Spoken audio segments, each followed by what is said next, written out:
All right. And here's where the first little bit of stupidity takes place on my part this year. Did have a new sponsorship video created with everybody, with Bernie and 420 Promotions and custom clothing. And I did not put it in here. I just simply spaced it out.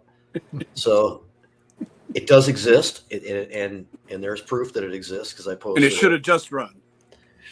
And so it all works. It's all good. It's got different. You might be able to play it on here later, but it's got different music and everything. But for the sake of making sure we recognize our great sponsors, we're going to have to use the one that I have loaded up right now. I'll see if I can do something about it during the show to show the new one. Jazz Cabbage Cafe is sponsored by the Botanical Company, Redemption Cannabis, Real Leaf Solutions, Detroit Nutrient Company, GrowGreenMI.com, and Custom 420 Promos and Apparel.com. So we will. That was loud. Yeah, certainly the mic works. That's for sure. He's having a hard time hearing us. The mic works overly well. Remember when we had to tell Bobby West to mute himself when he started to take dabs for that same reason? Inquiries on a sponsorship. I like that. I was muted when that started. We actually do have a couple of potential slots available. I did when the new agreements went out. I did say might add a couple more people in. I did have had some inquiries into some people with no responses yet. So that could happen. So yeah. We'll DM you, Tyler. We'll get with you. Vivid Farms could be down, but we'll have to talk to you and all that kind of stuff. So we don't take this lightly. Who's ever involved with us has demonstrated something. I'd prefer Vivid Films, but Vivid Farms will be just fine too. Wow. One person got that. That's a really old school porn joke. He appreciates you. Vivid's still around. That's not so old school. Really? His old Conrad. I saw a Shannequin. I was actually for a quick second thought it was Mark or Tony for a second, but that is Conrad, who we've met up north a few times, and does a lot of great work up there in his community. I went to the fireworks with Conrad. Yeah. So lots of fun in 2022, right, Jamie? Yeah, we did the review last week. And what was going on before we get started too much, we've had some different hosts throughout this last year, and kind of toward the end, the consistency of that, or the end of the year, the consistency of that group didn't hang together. Things changed, priority schedules, and so today we have Anton Harb co-hosted with us, and I think that we could have him on from time to time, hanging out with us. He stays aware of what's happening, has a lot to say about it, does a lot of great work himself. And I think it was really nice when we had him on the show to talk about the Lighten Up 1,000 Turkey giveaway with the Hero Project and everybody that supported that. I love it. Thank you for having me. Yeah, nice hanging out. So we'll talk to you a little bit, but you're here kind of hanging out with us as a co-host right now. Ooh, sounds good. And of course, you already know, is that true? Do you know Adam Brook? Mr. Hashbash, if you guys cross paths? Mr. Hashbash. Not in person. I can't wait. We got to smoke one, brother. Yes. So we did the year in review, and then we did a little bit about looking forward. I suppose there's probably some room to talk, more about that a little bit as we get into the new year and have some stuff to on the horizon that we know that we're going to have to address. Certainly, it's going to be interesting to see what the decision from the state is concerning the investigation with Viridis. That's coming up at some point, and then there's all the entanglements of the lawsuits that are designed to try to circumvent some of those actions. It appears, or offer a different perspective on all that. So it's going to be interesting to find out how all that shakes out. One thing that we talked about for sure that was a really awesome end of the year was the recognition of how much giving back to the really active, important charities that took place, and how many people jumped in to help out in different ways in order to help facilitate that.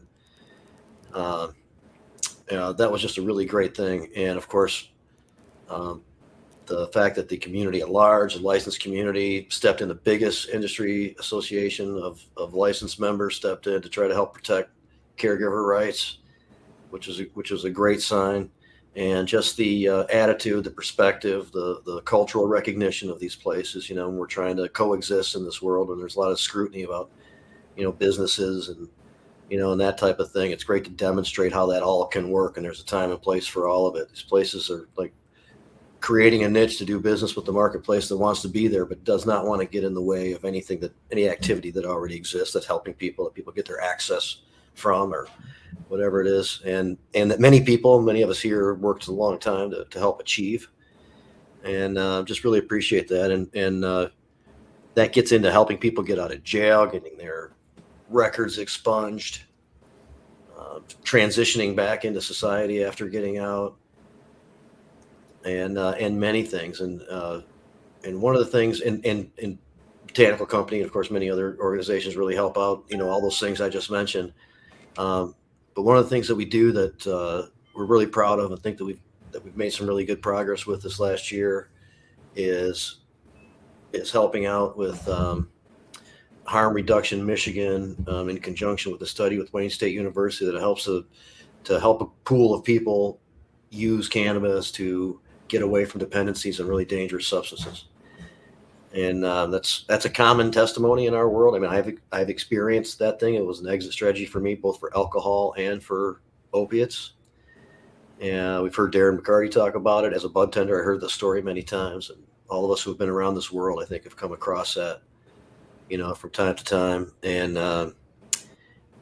the harm reduction program, Harm Reduction Michigan, does, you know, a lot more than that, but that's where we intersected with them. But later on today, we're going to have the director of Harm Reduction Michigan, and to talk about that, plus the expanded list of activities and things that they do that really helps people with these issues.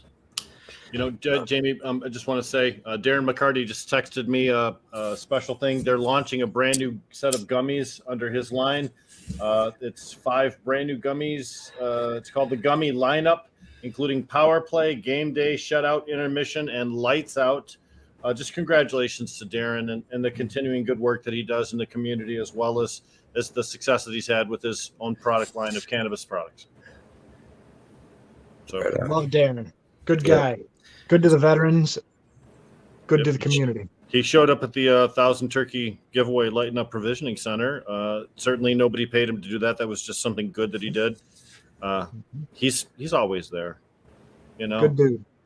I also saw on Facebook a project which I believe he is having his life story told by a production company owned by Sylvester Stallone.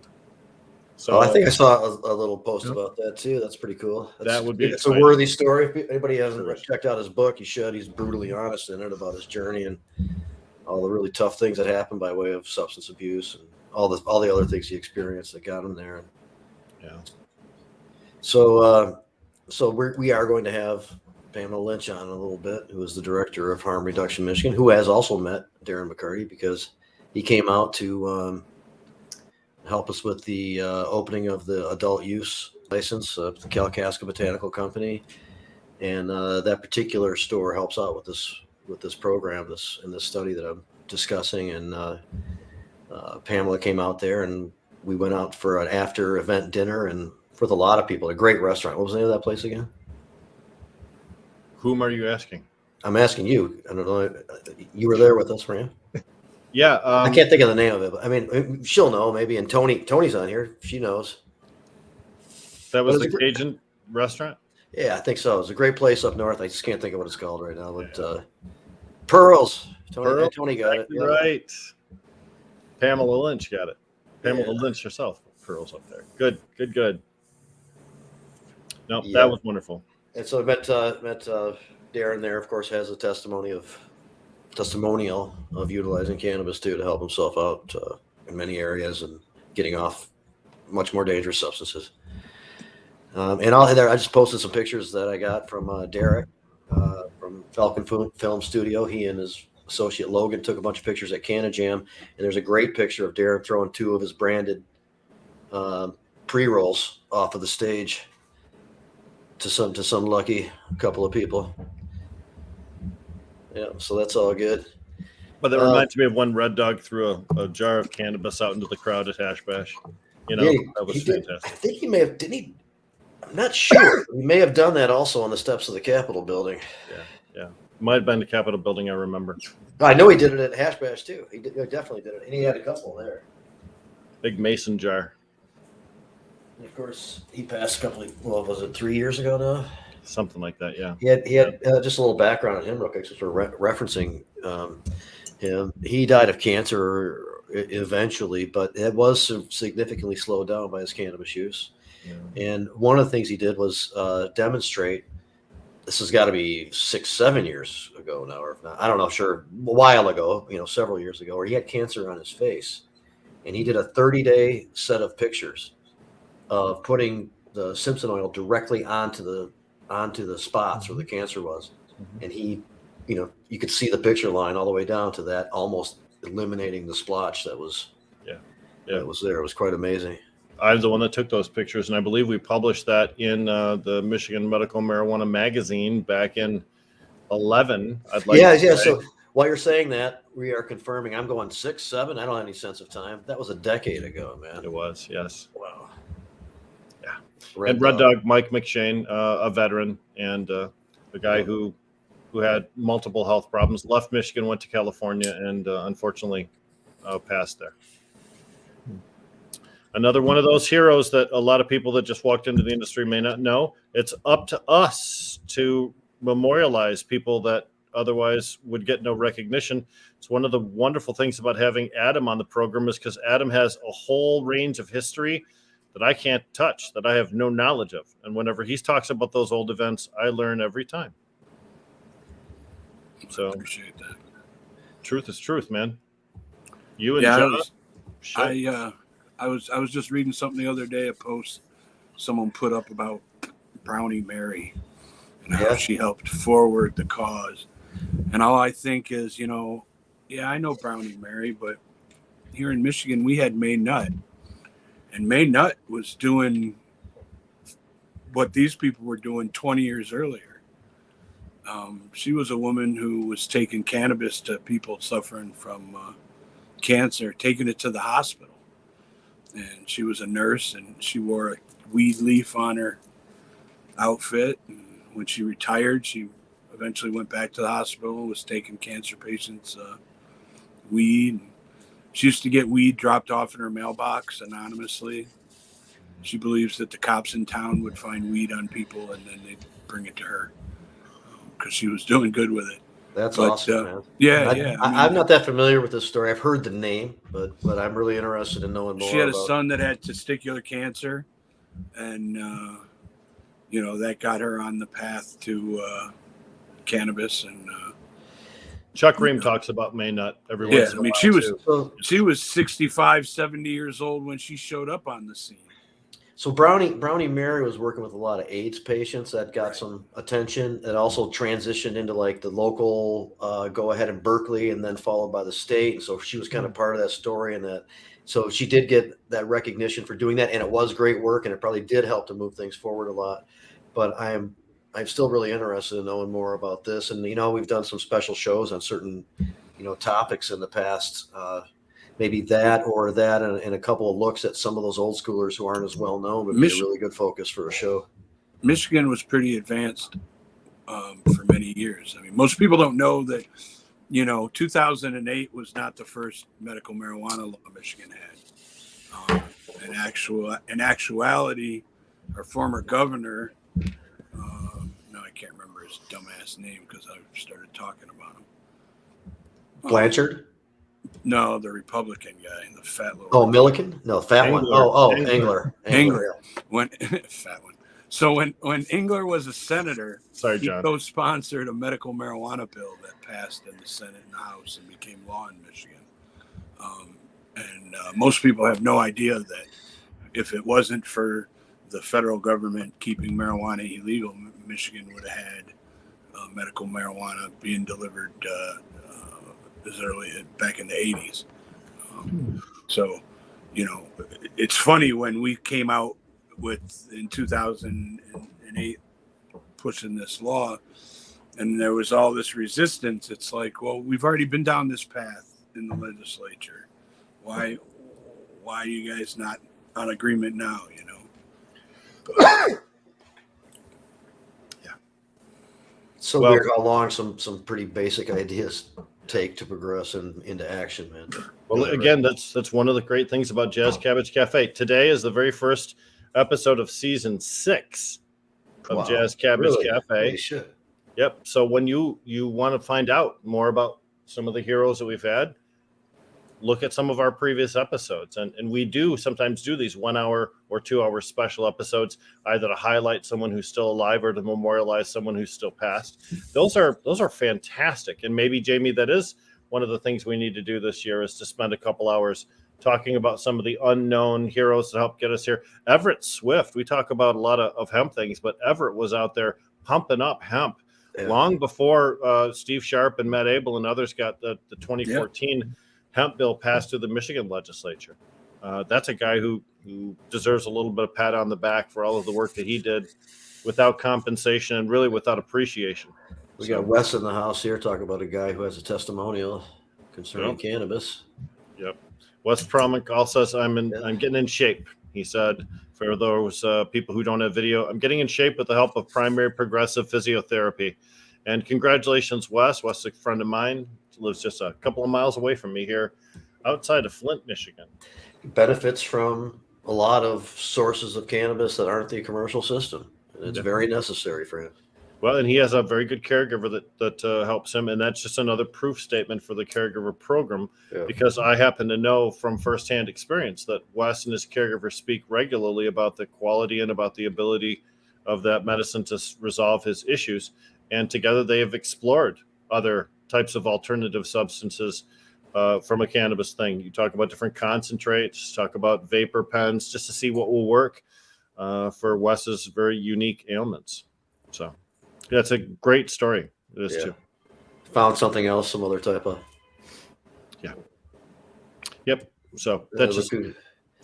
Hey, Jim Salame has joined us now. Jim, he's on no particular schedule. He's like, I had an appointment.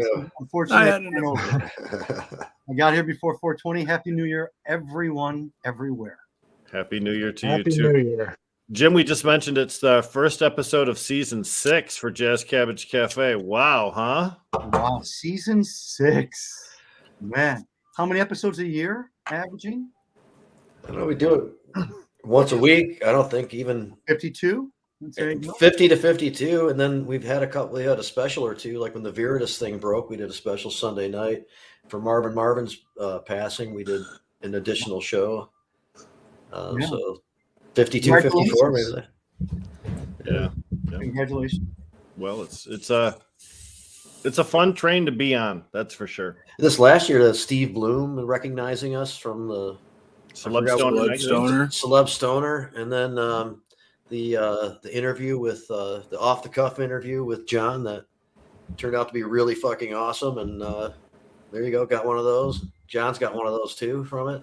Communicator Awards based on that episode. John talking about how his particular case with the White Panthers helped to bring down Richard Nixon's administration via the Watergate controversy.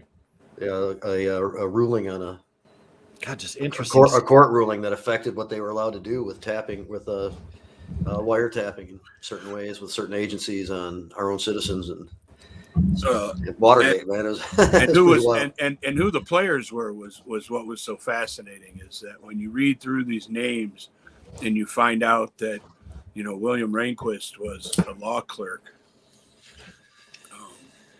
You know, there's some pretty interesting people involved in that story. When you're talking about the President of the United States, the Supreme Court of the United States, who made a decision that really had huge consequence for the White Panthers, which was a huge, well-known organization who were at that time charged with bombing the CIA building or the FBI building in Ann Arbor. So CIA building. John's like, hey, I'm not, against the fact that it happened, but I just didn't do it. Right. John never spoke ill of the people that were involved or the fact that the bombing actually happened. He was just upset that he was roped into it. Yeah.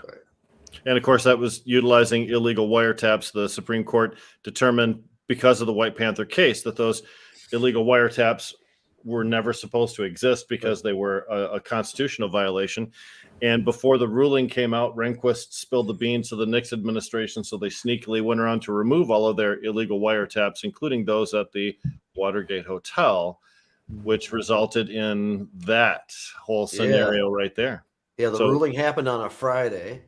Right. And then they had wind of it. It was going to be announced on the Monday. So I think it was the Saturday when they went in there and tried to get all the shit back out. And then that's wild, man.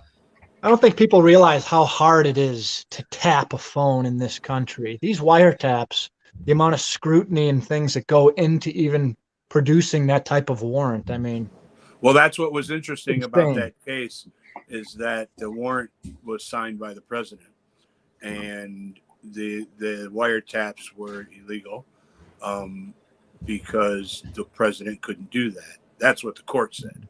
And the fact that they had wiretapped the White Panther Party, and the White Panthers lawyer asked for the wiretaps in a discovery request, and they were told nothing existed.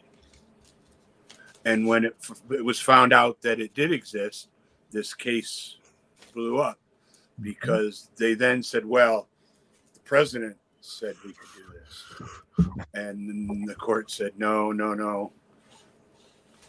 He doesn't have that authority.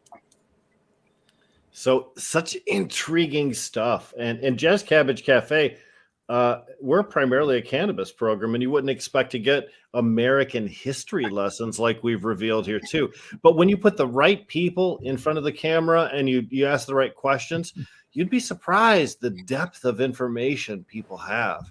And we've had a wonderful group of people. Bobby West was on a lot this year too, talked about some of his travels all across the world, including his time in Jamaica. He's unfortunately connected to many of the people who passed this last year. I'm sure that was pretty rough for him. He was on here 3 or 4 times like that. It seems Stop being friends with Bobby West, because all his friends are dying. There you go. Fuck Bobby West. I'm no longer Bobby. A pox on Bobby's house. Okay, so the fact of the matter is that we did have a chance to, or the need to, memorialize quite a few people. OG Eddie Lepp. We had some good people talking stuff about that. Pony Boy was on, and Boston George. That was a Frenchie Cannoli. Pretty frightening one. Frenchie too, but the Boston George memorial, though, because that was closer to many people connected to Michigan in the show, and we had spent some time with him. Yeah. And Adam probably more than anyone else here, I think. And really, George made an impression on anybody he was around, but it's sad. It was sad. Yeah. George was a hell of a guy, though, man. And we had Rhonda on, his oh wow, girlfriend. His girlfriend. I don't know if they were married. Might as well call her widow. Might as well call her the widow. Yeah. I mean, I don't care about the legal sense of it. She essentially is his widow, as far as I'm concerned. Yeah. So. And we did the Leonard Peltier thing too, as far as getting off topic a little bit and having some history, and that was a really good one and well received. And we should probably revisit that issue again this year at some point. Well, I hope there's progress on this case so that when we revisit it, we can report something encouraging. But the thing with Leonard Peltier's story is that it just never gets better. It just always sits exactly the same way it was when they pronounced this fucking sentence, Yeah, I don't know how promising it is. This is really the best angle that they had during this last conversation that we had. And we had his son, and we had a woman, Jean Roach, who was at the scene at the time when all the stuff went down on the territory with the FBI agents, and of course Malcolm. Malcolm McKinnon from the High Times magazine, Dan Sky. He very familiar with the case, and he was sort of our moderator for the discussion. That is it's a very famous case, resulting in a movie called Incident in Ogalla, produced by Robert Redford. Yeah. So this is not small world stuff. This is big world issues. Yeah. So their best angle was hoping that the UN could do something through some mechanism, and it just didn't sound like that was a high percentage shot, you know. Yeah. Well, unfortunately, there's too many people that have the risk of embarrassment in this case. They all had qualified immunity, so they weren't worried about that. But the embarrassment of the reality of what they did and how they cost someone this many years in prison, that's what he's up against. The incident in Ogalla resulted in the death of 2 federal agents, and the FBI just won't let it go. Every time he comes up for parole, the FBI agency sends someone there, and they say this man's indirectly responsible for the death of federal agents. We cannot, in good conscience, allow you to release him, and they keep him. And so just like just as like an epiphany during that broadcast, I was like, wait a second, they kind of know he didn't do it, right? But they still keep it. And then Malcolm was like, yeah, they basically admit it, you know? Yeah. Yep. They want someone to pay for that. They don't want someone that killed federal agents to walk free. They don't want the optics of that or what it would mean to the agency.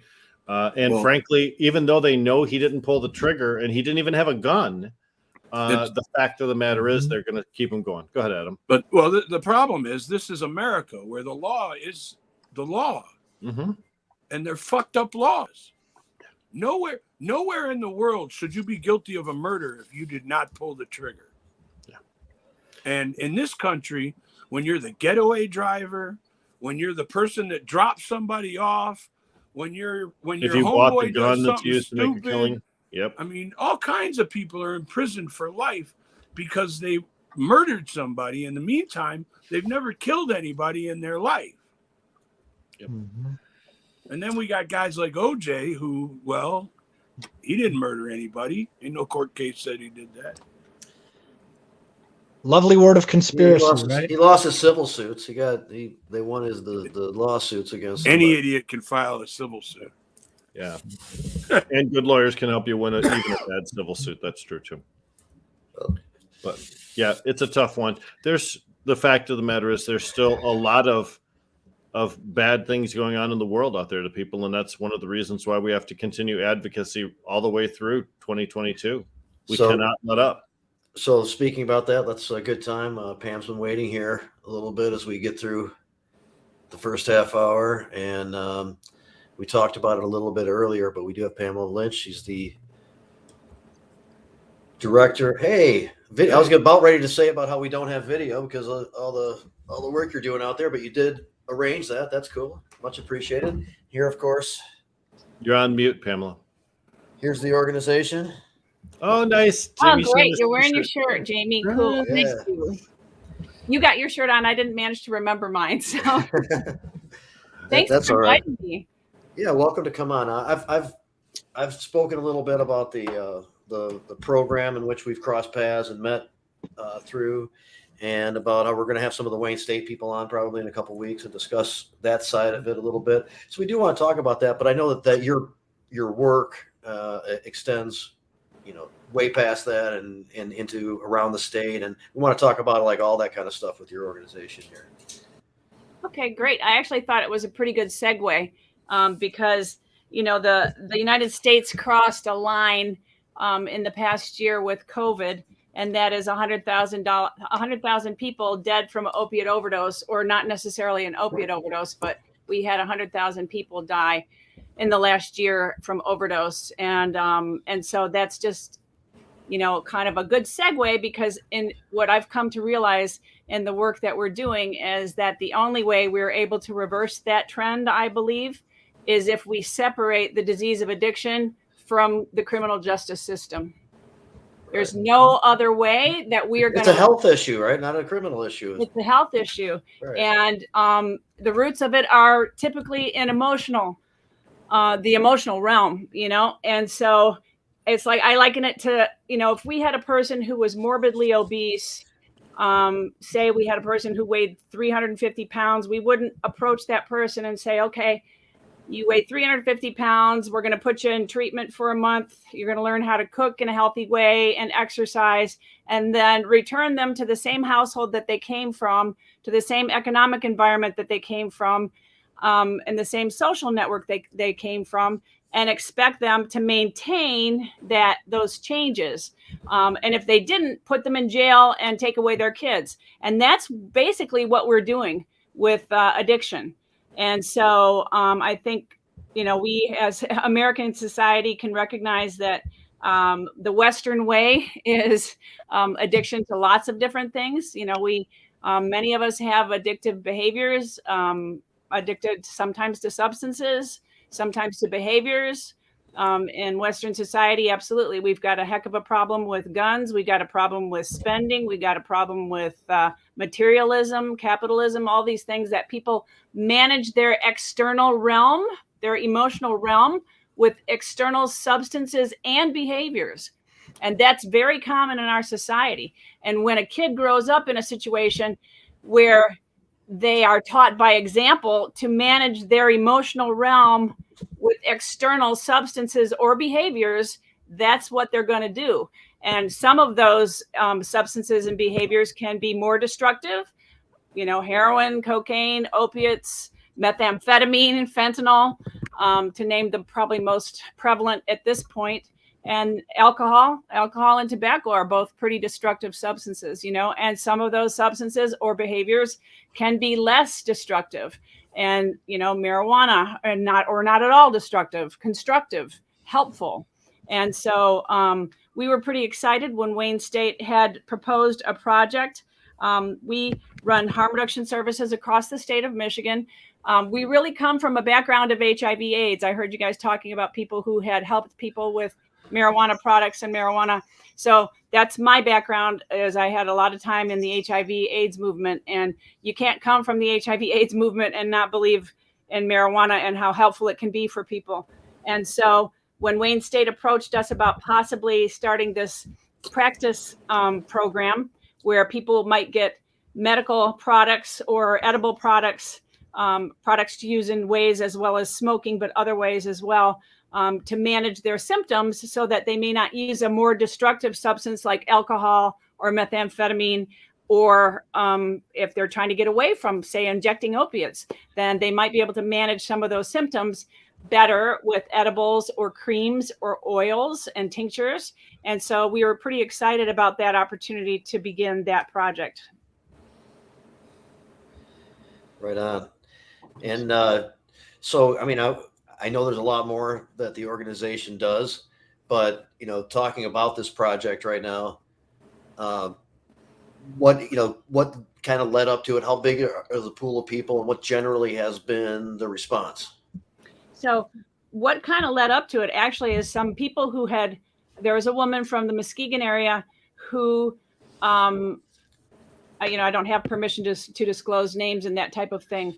But she had gotten a job at Wayne State as a research associate, and in working at Wayne State and in the opiate epidemic and trying to change the criminal justice response to the opiate epidemic and offer some medications for opiate use disorder in the criminal justice system, like Suboxone and that kind of thing, which typically are not offered in most of the jails around this state, unfortunately.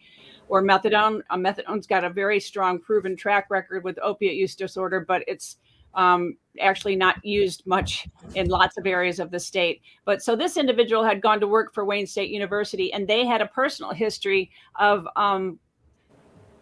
recovering from opiate use disorder by managing her symptoms with medical marijuana and recreational marijuana products. And so I really didn't know that much about it. Had my day in the past a long time ago, but really hadn't gotten very far into it myself, and so I didn't know much about it. But there are parts of this that I've been fighting a very long time. Like syringe access, access to sterile needles, so that people don't get HIV from an infected needle, don't get hepatitis C from an infected needle. And so some of these battles we've been fighting for a very long time, I was kind of sick of, right? And so when somebody came to me with a new project that I really had a lot to learn about, it was very exciting to me. And so, and then this individual was talking about their experience with recovering from opiates by using these products. And she was a very, very credible source to me. And then many of the other people who were volunteering to donate products to Wayne State for this project had also used the products themselves to recover from opiate use disorder, or had used them with family members to help family members recover from opiate use disorder or alcoholism.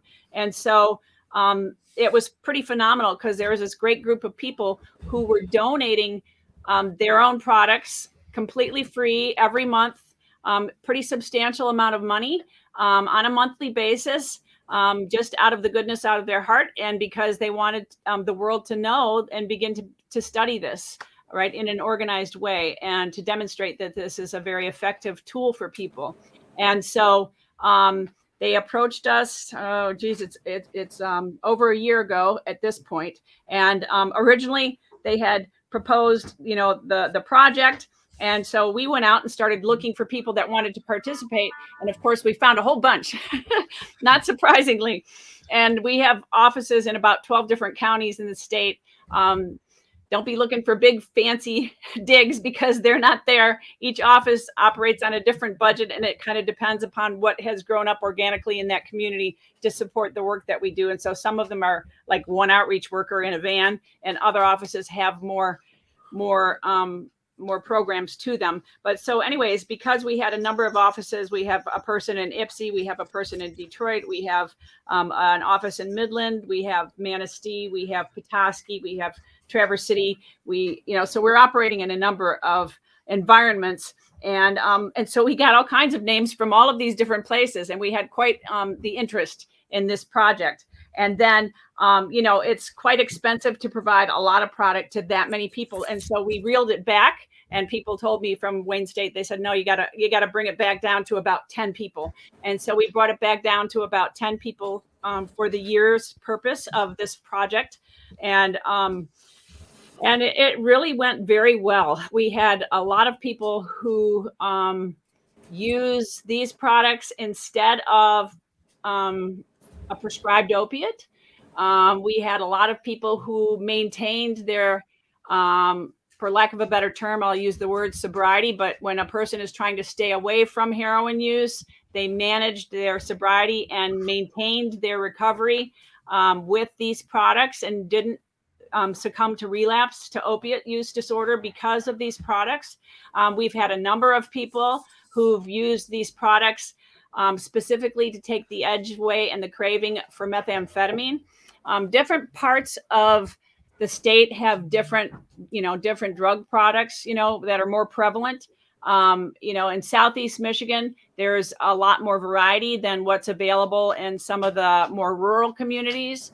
And so in some of the rural communities, kind of what's out there is fentanyl, a lot of fentanyl, and fentanyl in everything. So cocaine's got fentanyl in it, and not just rural communities. We had one of our people who works out of Taylor, and this is just a person who she originally contacted Harm Reduction Michigan in about 2010 because she didn't know where to get naloxone, which is the drug that reverses an opiate overdose.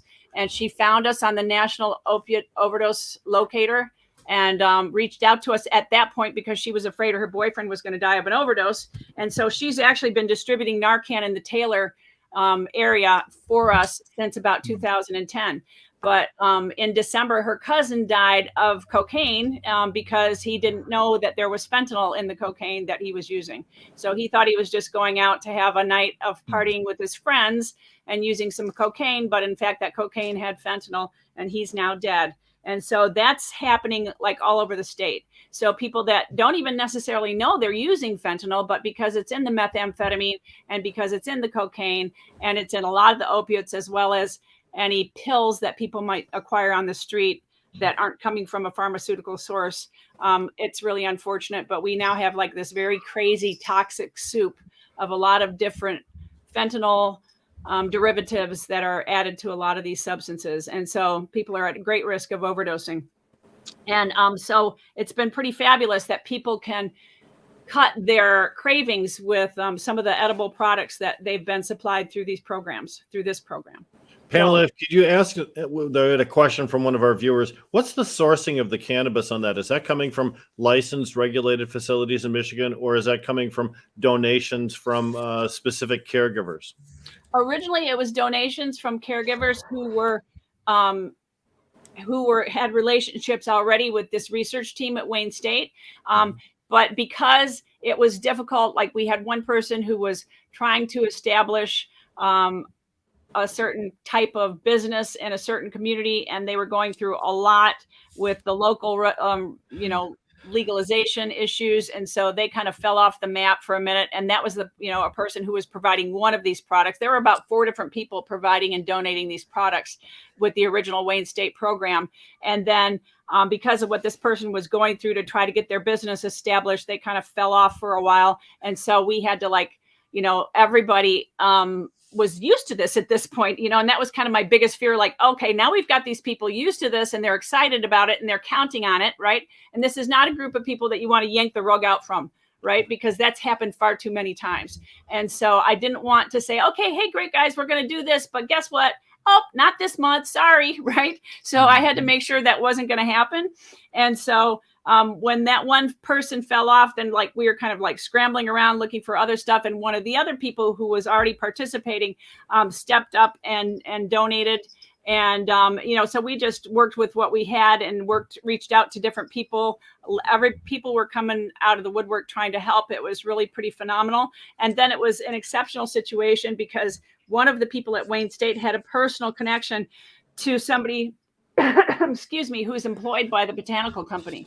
And the Botanical Company stepped up and said, we would like to donate a certain amount of product on a regular basis to your program. At this point, the program had been operating for about a year's time. So we had a fairly small group of people, but who were consistently and reliably excited about and looking for these items to help them manage their recoveries away from these harder things. Right. And so it was phenomenal when the Botanical Company stepped up and said, hey, we have a lot of employees are allowed a certain amount of product and they don't all use them. And they've all agreed that they would really like to donate whatever unused product they have to this program. And so it was pretty phenomenal that the Botanical Company stepped up to do that.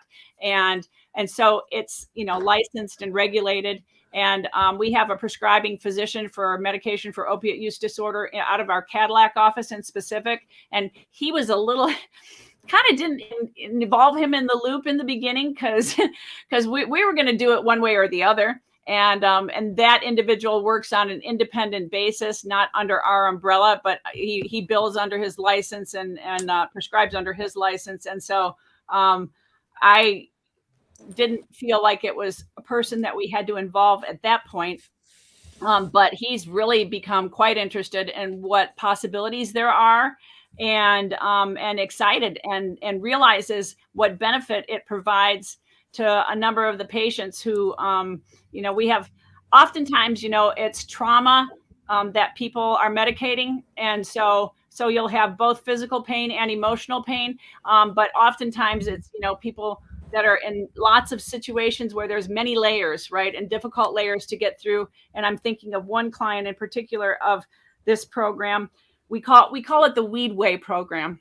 And so, but anyways, this one participant of the Weed Way program is in a domestic violence situation, and so historically, when this person comes on a weekly basis to our office at this one particular location, almost always has, because of her prescriptions from this other physician, she's required to do urine drug screens for his practice. And he's not punitive, though, because even when somebody's positive, he's not the type of doctor who goes, oh, that's it. You're out, no more. That's not our approach at all. So anyways, but because of the urine drug screens that are required by his practice, we see what's there. And this particular person, it's pretty much kind of everything but the kitchen sink and, meth, alcohol, opiates. And this is a substance, having access to these products has helped her cut down on the meth use and the alcohol use substantially.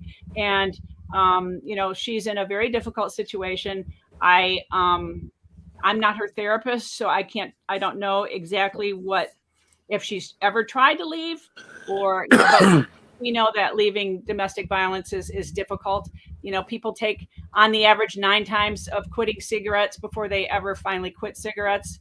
And Same thing with domestic violence. You know, a woman leaves on the average 5 times before they leave in a permanent way, if they ever get to that point. And we know that with the harder substances like alcohol, opiates, methamphetamine, that, you know, oftentimes it's not a question of going to a 30-day program. And, you know, the other problem is many of the programs that are funded for treatment in the state are actually benefiting from the criminal justice system because their referrals come from the criminal justice system. So what happens there, because I used to work for one when I first came back to Michigan, that if there was something scandalous going on, like say with the staff, if one of these people who was referred to the program by the criminal justice system complained about something unethical they saw, they would get sent back to jail. You know, the probation officer would be contacted and then they'd go back to jail. So there was really no quality control in many of these programs because people can't complain. And so, and it's not like a person could say, oh, well, you know what? I don't want to be here anymore because I know this scandalous stuff is going on, or I don't like, you know, this is going on with that therapist or whatever. They can't complain because they don't have any choice. That's the program that they were sent to by that court, you know, and so it's really unfortunate. And so you'll get this total round robin of people who've been to treatment 15 times. And like we just had, you know, the drug court judge here say to one of actually the Weedway clients, you know, well, why would I send you to treatment again? You've been to treatment 8 times. And so, you know, now this client has that judge's voice in her head talking about what a failure she is and how she's been to treatment 8 times. What kind of hope is there for her when, in fact, you know, the reason she's been to treatment 8 times is because we don't have a quality treatment system. As long as the treatment system is motivated by these return visitors from the criminal justice system, then there is no quality control. And so it's just this kind of never self-fulfilling prophecy. And so that's part of why we really desperately need to make this change. You know, there's a lot more reasons why we need to get addiction away from the criminal justice system. That's just one of many reasons, but it's really unfortunate. And this has been a product and a program that has been incredibly helpful and beneficial to people. And it's interesting because there's another person that I'm thinking of that we work closely with a prison reentry program, right? And as this one person had really bad back and lots of damage to their spine and pinched nerves and this kind of thing, and originally met them because they had been put in touch with us through this reentry program, and I didn't really know their substance use history, but in fact, you know, had really copped some pretty crazy pleas, in my opinion, because he was opiate dependent, and they were threatening him with, you know, if you don't accept this deal, you're not going to get your opiates in prison, you know, and so he accepts the deal. And I really feel like he accepted this deal, even though he wasn't guilty because he was dope sick. You know, that's crazy. So anyways, but, you know, beyond that, he also had a problem with alcohol use disorder, you know, and through the Weedway program, he has not succumbed to, he had surgery on his spine in January, and he has not succumbed to fallen back into opiate use disorder or alcohol use disorder. And I think it's largely because of the Weedway products. And it's pretty exciting because the Botanical company has got this phenomenal array of products, and their bud tenders are amazingly knowledgeable people. And I've actually put this individual on the phone with a bud tender and had that person describe what's going on with their spine to the bud tender so that the bud tender could pick the product that they thought was going to be most helpful to this individual for muscles that were knotting up along their spine and causing a lot of spasms and things in their back. So it's been a really phenomenal, helpful program. And we hope, we would like to expand it. We would like to be able to access some funding so that we could broaden it to more people. And I mean, ultimately, in the end, we'd really like to have a residential facility because now, well, this, for example, New Year's Eve, we had a really kind of tragic situation go on. A young woman in a rural county in Western Michigan, and she injected drugs for a long time. She has some systemic infections because of her history of injection. She's got osteomyelitis, which is an infection in her spine. It has progressed to the point that she now has necrosis in her spine, and she has such high tolerance built to fentanyl that she doesn't want to leave the dope house because she lives in a dope house, and she's not wanted to get help because every time she starts to go get help, she starts to get sick. And so she never makes it to get help. But in the meantime, this thing is getting worse in her back, and she's getting to the point that she couldn't walk. Well, New Year's Day or New Year's Eve, she decided that was the day she wanted to go get help. And so a recovery coach that used to be her recovery coach at another program works part-time for us. And so I was on the computer talking to different addiction specialist physicians around the state, because this woman's tolerance is such that her opiate use disorder has to be managed with a heavy opiate, or she's going to relapse, right? Or she won't stay. And so this recovery coach drives her to a hospital. I'm looking for a hospital that will treat her respectfully. That's problem number one.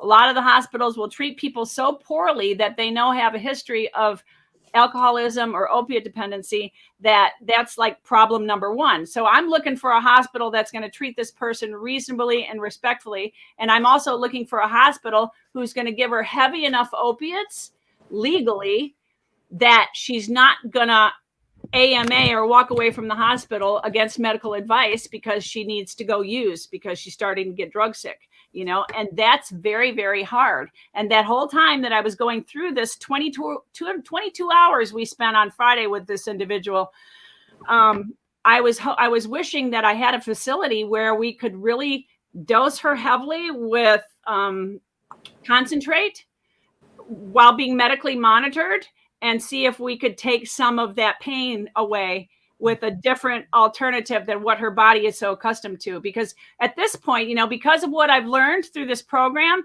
I've asked a lot of questions to other people. We have a part-time employee who's based in Alpena who had a long-term history of opiate use disorder, but has been maintained on opiate medication or, substitution medication for about 15 years now. But last year he really shredded his leg in a motorcycle accident in Florida.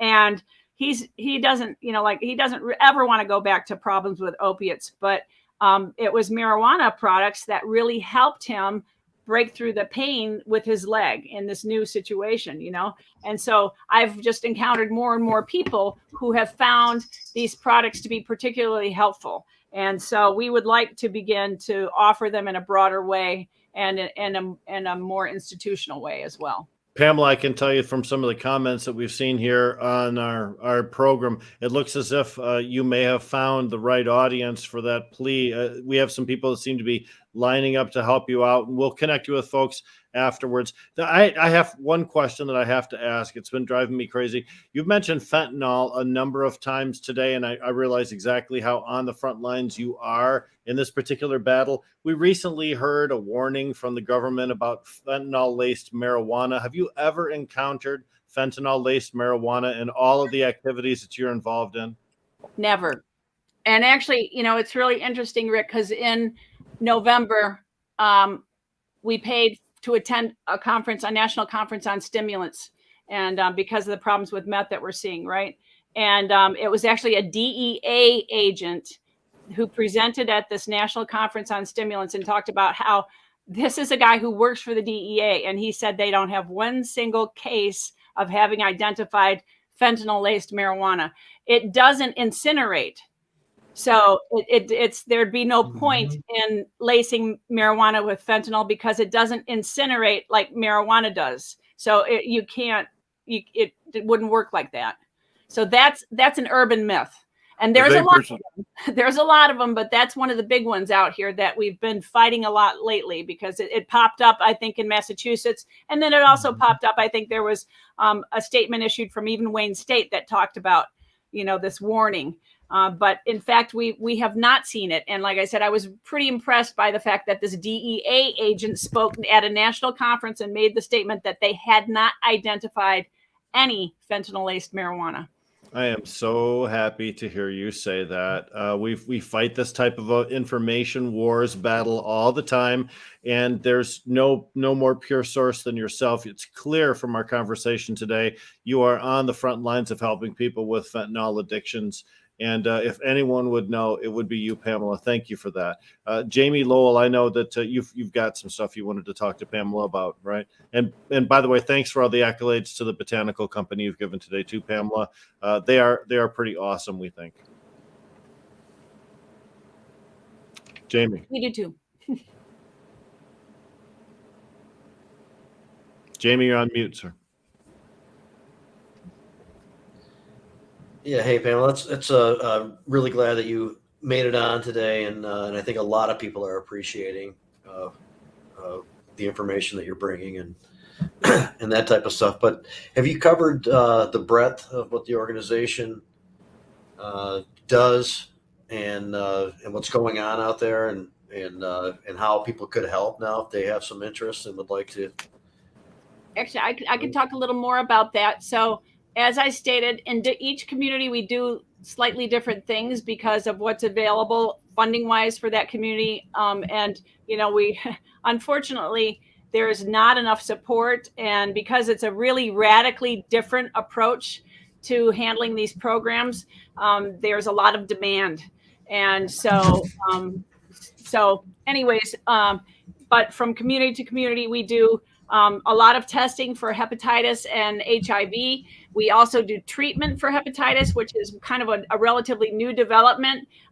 Treating hepatitis C is actually pretty easy. It's not as complicated as treating, like, say, HIV. And so any doctor can now treat hepatitis C. In April, the state Medicaid board lifted its restrictions. Up until April, only gastroenterologists and infectious disease guys could treat hepatitis C.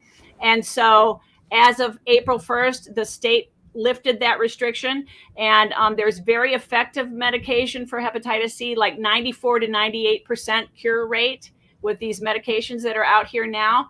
And so that treatment is available to anyone who goes to a physician. And we are now treating people through our physician at our projects. And so if you're looking to be treated for hepatitis C, that's one of the things that we do. And if you don't want to do it through us, we can also link you to care in another program. And if you wanted to be tested or treated for HIV, we would also be able to test you, but we would have to link you to an external provider for treatment for HIV. And then we also do overdose prevention. So we do a lot of naloxone distribution. And so, honestly, one of the campaigns that I'm looking to do and to find financial support for is to help people understand that a naloxone or an overdose kit it needs to be like a fire extinguisher or like a carbon monoxide detector. Every household needs one or more. So just like you've got a first aid kit, you need to have a naloxone kit in your home. And what that's going to do is it's going to help with stigma. And it's also going to help because you don't know. I can't tell you from when I worked in treatment, how many people would say, yeah, well, I'm a roofer. And if I go on a roofing job, I go into the bathroom at lunch and, I either go through the medicine cabinet or I might have some dope and I'll shoot dope or I'll go out on my truck and shoot dope at lunch and then, go back to working. So you never really know when you might be in a position to save somebody's life. So you may not think you know anybody who needs a naloxone kit in their midst, but you would be surprised that, people are on opiates all the time. When I had an emergency C-section for my son, they put me on an opiate because they cut my stomach open to get the baby out, right? So for when people have medical procedures, they're sometimes put on an opiate. And, sometimes if they drink an alcohol drink on top of that opiate, they could end up in a problem. And so people are at risk for overdose when they don't necessarily realize they're at risk for overdose.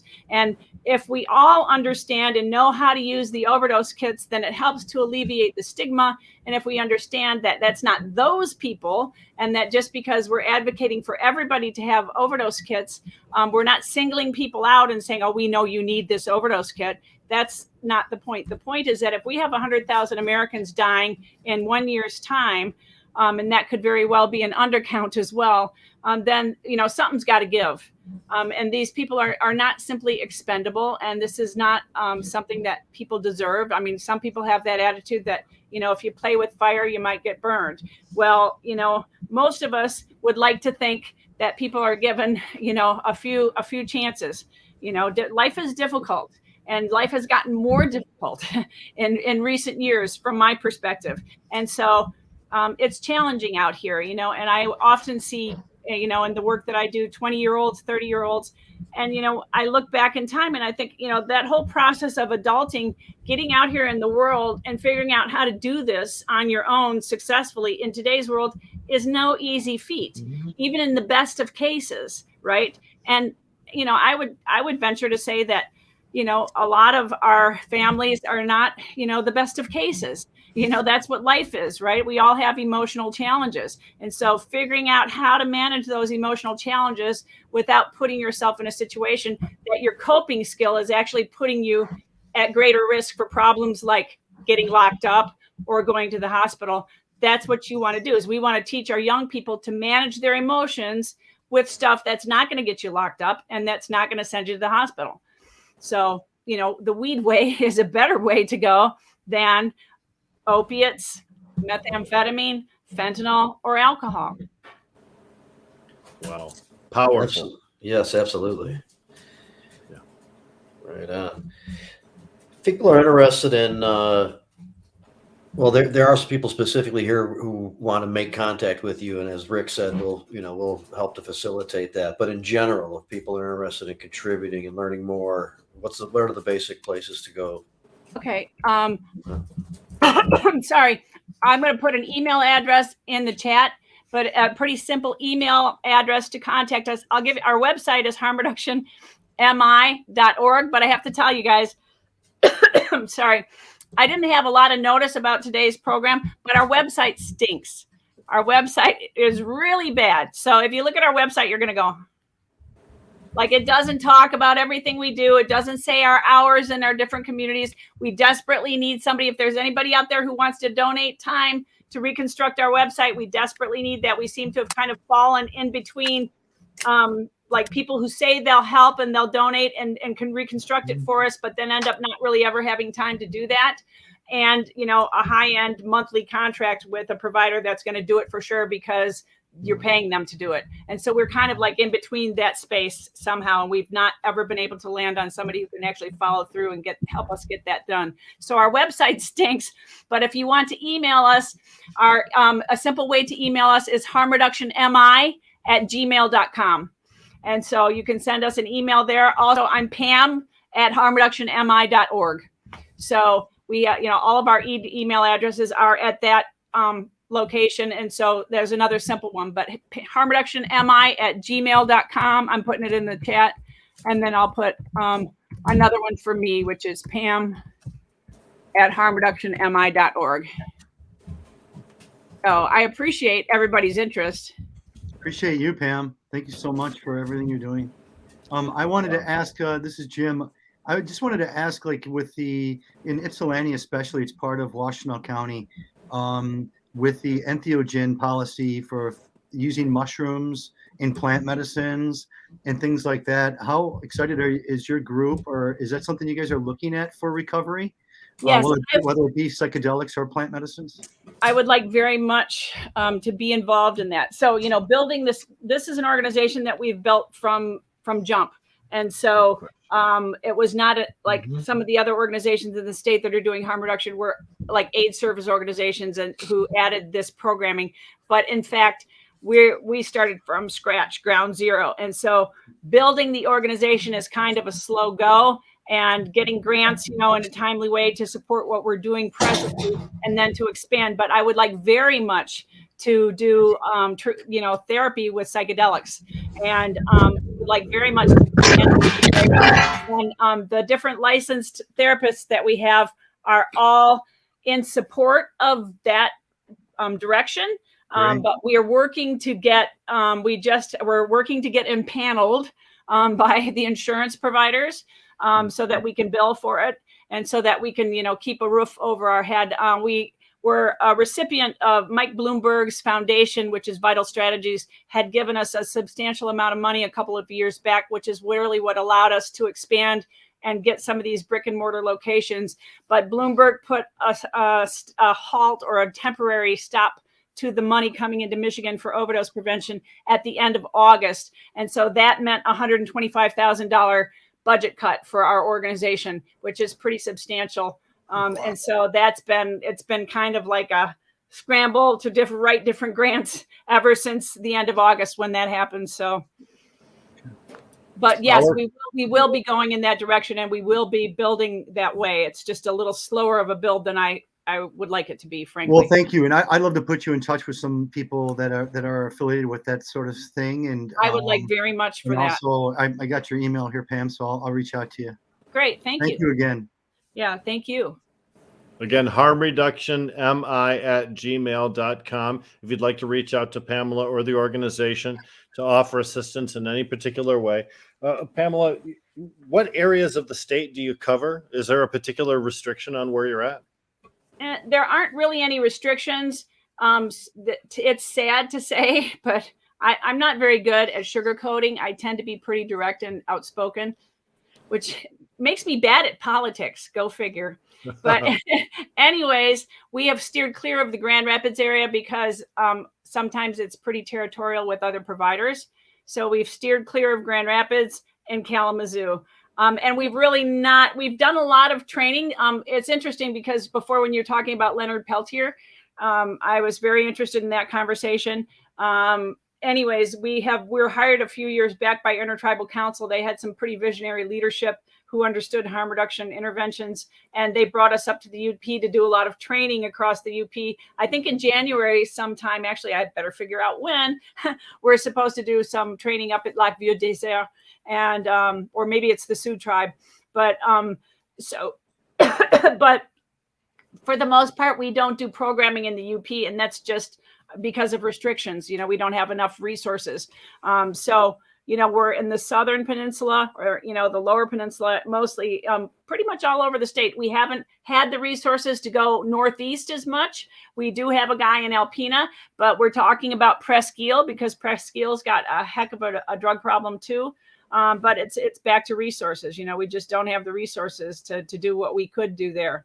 So, but otherwise we operate anywhere people need, or if people need supplies sent to them, all they got to do is get in contact with us. Right. And as far as sourcing of cannabis, are you accepting, or would it be of assistance to you if you received additional sources of cannabis beyond what Botanical Company is doing? Is that yes? I think it would be, because we've kept it fairly restricted because of a few things. We have to be careful. We had a death. We had one of the original 10 people die. And it was I believe it was because of the damage caused by alcohol that the person already had in their body. They were on the liver transplant list and they were 27 years old.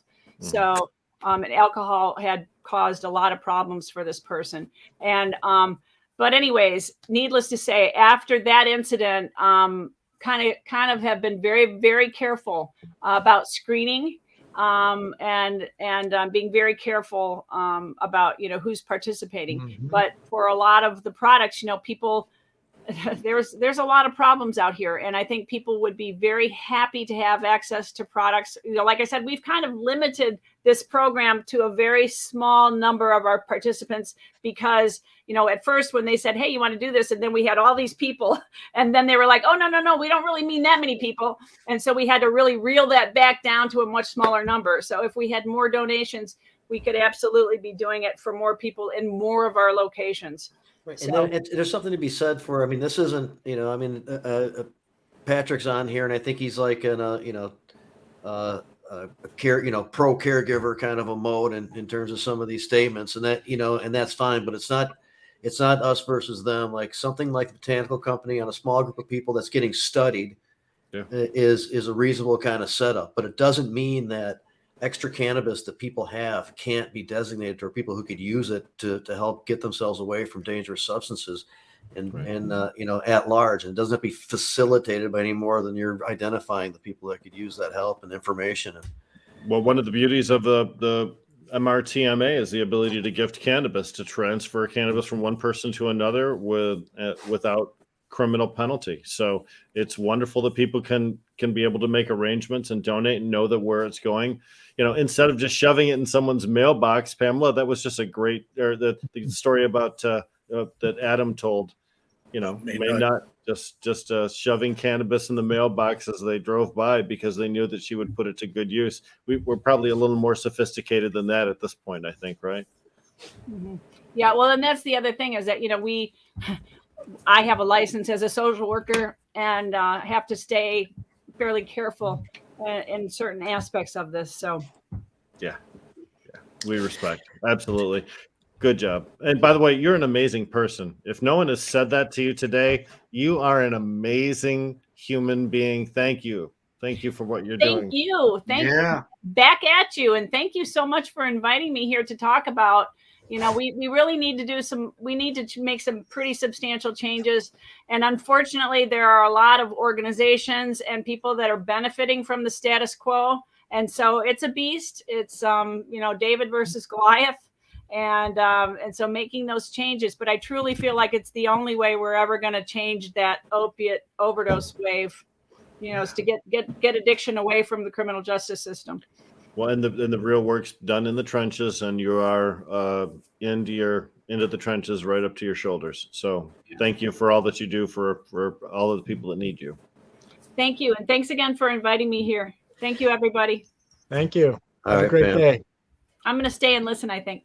Oh, well, good. We can I'm going keep to take you. my camera Well, off. then I'll tell you what. Oh, you can do that if you want to. Sure. I was going to say, or you can hang out and then we can be part of the conversation because we have to talk about you a little bit now that we just talked to you for a little while. Right. Maybe I'll stay. Well, let me say this. We have a lot of guests on that talk about different things. A program where you're using cannabis to break people's habits as far as heroin and fentanyl and cocaine and alcohol. That's wonderful stuff. We talk about politics, but this is real world, actual in the trenches helping folks. Anton, you're kind of first time that you've been on the show as a co-host. I mean, you're a veteran and a veterans advocate. That's got to mean a lot to you, right? So I come at this issue from a personal nature, as someone who was poisoned by their physician. I was on fentanyl, oxycodone, and this stuff called Nucenta, which was an opiate at the same time for over 2 years for headaches, right? And then what they don't tell you is when it's time to take the fentanyl patch off and toss the opiates, the misery that comes with that isn't highlighted enough. The pain that people go through, it can't be voiced, right? So a big thing, from a personal level, I think you're 100% right. There's no criminal justicing our way out of this. It's just not going to work. It needs to be treated as a health epidemic. But, for me, from a veteran point of view and just a citizen, the lack of action from our politicians, in Michigan, we're dealing with politicians trying to take our cannabis rights away, at the same time putting zero effort into solving this epidemic that's killing children of all ages, right? Anybody. So, I appreciate the work that you're doing. Unfortunately, in the veteran world, we see a lot of opiate abuse, a lot of alcohol abuse. And to be honest, many of them just aren't ready for the help. So you got to kind of sit there and watch them go downhill. Really, that's the reality of it. And I don't know as a society how we can highlight this to make this a health issue, because people aren't listening. Well, they shut a lot of healthcare facilities down instead of government sponsored healthcare. We lost a lot of facilities, especially mental health care facilities. And now oftentimes people are misdiagnosed as having substance disorders when in actuality it's more of a personality thing. And that personality thing might be the main contributing factor to why they have substance issues. So as a society, we've taken a bad turn when it comes this way. Absolutely. And now as a society, we're kind of, even though we know the issues there, we're still turning a blind eye to it because the proper aftercare hasn't been established. When we get these folks into rehab, that's so fine. If physically they can come off of the stuff, they don't tell you about the depression that people go into coming off of the opiates. It's the lowest point in their lives, right? So we need resources, and there's been a lot of talk, but not really much action because, as COVID has shown us, people are secluded, people are hurting, people are depressed, and opiates, historically, I guess, have always been there to comfort people. And and just there hasn't been many solutions, I don't think. Well, and Pamela mentioned it earlier today about sending people directly right back into the environment in which they were a previous addict, which means they have the same factors pushing them towards that addiction. Adam, you wanted to jump in a little bit earlier, and I think we missed over you, sir. Oh, I just was going to say, you brought up mental illness and mental health, and I was just going to say that's when Engler became an asshole when he shut down all the mental health hospitals and put these people basically in prisons, because that's what ended up happening is our prisons filled up with low-level criminals who all have mental illness that are then treated with horrible psychotropic drugs. Not horrible meaning they're psychotropic, but just low-quality psychotropic drugs. Right. And it's not what is needed. What's needed is good mental health hospitals where people can go and be treated. Detroit used to have a huge mental health community, and overnight when they closed the hospitals, you could see these people just on the streets in a mess. And it was really something. So, yeah. People don't need more serotonin. They don't need a reuptake of serotonin in their brains. They don't need more dopamine. They need life skills. They need access to resources. If they had something to be proud about in their life, maybe that's enough to break the addiction. And you're 100% right, Adam. It's all mental health when it comes down to it, because the medication itself, why are they using it? It's either a physical or a mental thing. So yeah, it's a broken system. I know that some of the antidepressants, though, when you talk about serotonin, whatever it is, people, really does help out some people, but it's a hit or miss. It has to line up, and it's hard to tell when it's going to, but it does help some people. The issue is, it absolutely does, but the issue is we use it as a crutch. We never want to solve the problem. These are things that are supposed to help short term. I don't know of a lot of these SSRIs, these medications are used to be, in the short term is how they were initially perceived to be. And we've gone past that, and we're using them as crutches. We're not offering the life skills or the therapy needed to get people back on track so they can eventually break away. I don't think human beings were meant to be on these, SSRIs or antipsychotics for a lifetime.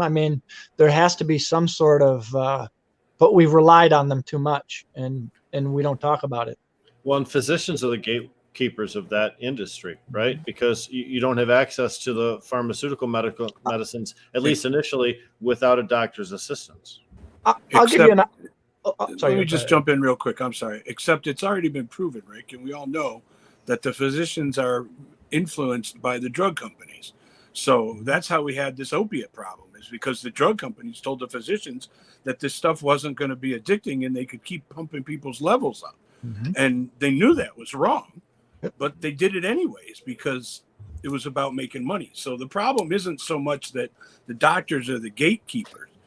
The doctors have started to treat this whole game as an industry, and it's about making money.